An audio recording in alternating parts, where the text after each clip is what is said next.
უდიდესი სკანდალი თურქულ ფეხბურთში დაკავებულია 17 მსაჯი და 2 კლუბის პრეზიდენტი. საუბარია ჩაწყობილი თამაშებისა და არალეგალური ფსონების საქმის გამოძიებაზე.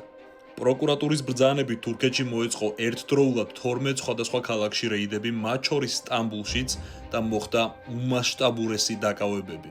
ამ რეიდებს საფუძვლად ედო ისიც, რომ რამდენიმე კვირით ადრე თურქეთის ფეხბურთ ფედერაციამ მოაწყო გამოძიება, საიდან გამომდინარე დადგინდა, რომ საჯების 65%-ს ჰქონდა ტოტალიზატორებში ანგარიშები, ეგრეთ წოდებული ეკაუნთი. სწორედ ამ ფეხბურთ ფედერაციის გამოძიების შედეგად 158 მსაჯს აეკრძალა 8-დან 12 თვემდე თავისი საქმიანობის შესრულება, ანუ მიიღეს დისკვალიფიკაცია.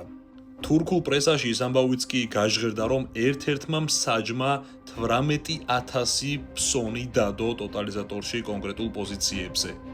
მოკლედ ესეთი გიჟური ამბებია თურქეთში.